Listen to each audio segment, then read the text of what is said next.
La cité éternelle a une porte, et cette porte est étroite. Matthieu 7, 13, 14.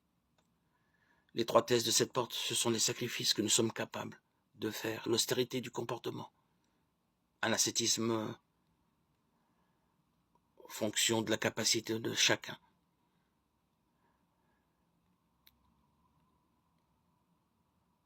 Lorsque nous suivons la logique de ce système, nous aboutissons à une conclusion d'avoir l'attitude volontarisme, redoutable. Car dans cette perspective, le salut n'apparaît plus comme le don de Dieu, mais comme le fruit de l'effort de l'homme. Une telle conception a-t-elle été abandonnée par l'ensemble du peuple chrétien? Ou, si elle a disparu, n'a-t-elle pas fait place assez souvent à un laxisme? Aucune de ces deux attitudes extrêmes n'est conforme avec le discours sur la montagne. La porte du royaume est étroite, car on y entre, pas avec une fausse conception du salut. Volontarisme, ni du bonheur, laxisme. On ne vit pas dans ce royaume selon des lois conservatrices dont le but est de sauvegarder l'ordre acquis. Ces fausses conceptions suivent la pente naturelle de l'esprit humain. Tout homme, toute société ont tendance à s'enfermer à l'intérieur de murailles sécurisantes.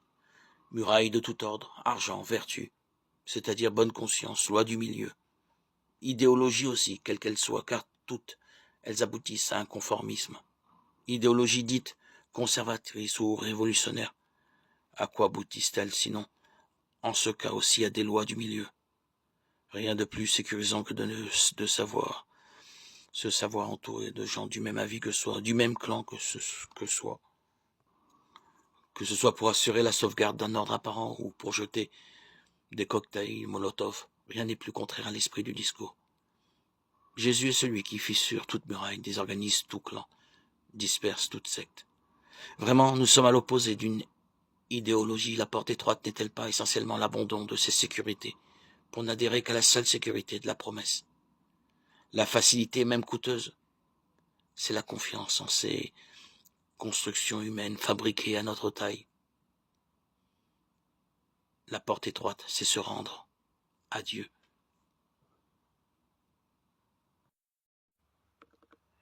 Notre Père céleste désire répandre sur nous la plénitude de sa grâce. Il ne tient qu'à nous de boire à l'entrée à la source de l'amour infini. N'est-il pas étrange que nous prions si peu?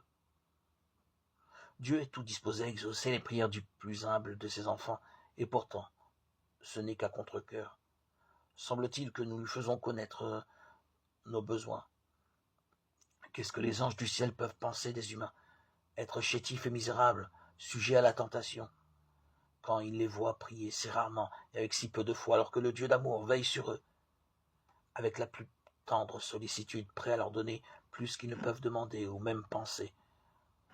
Les anges aiment à se prosterner devant Dieu, à être en sa présence. Ils considèrent la communion avec lui comme leur plus grande joie, tandis que les habitants de la terre, qui ont un si pressant besoin de l'assistance que Dieu peut leur accorder, semblent se plaire à marcher sans la lumière de son esprit et privés des douceurs de sa présence.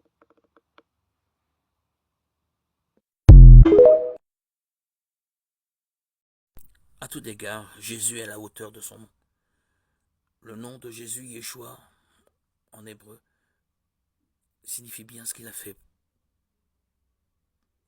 pour tous ceux qui l'ont connu.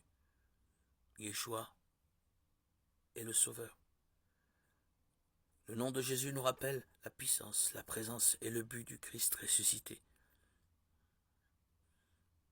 Sauver toute l'humanité. Il nous assure que l'intention gracieuse de Dieu est de nous sauver. Notre Seigneur Jésus a amené Dieu à l'humanité et amène maintenant les humains à Dieu par le salut qu'il a acheté. Dans la Bible, lorsque les gens parlaient ou agissaient au nom de Jésus, ils le faisaient en tant que représentant du Seigneur et avec son autorité. La vie même du croyant doit être vécue au nom de Jésus. Colossiens 3,17.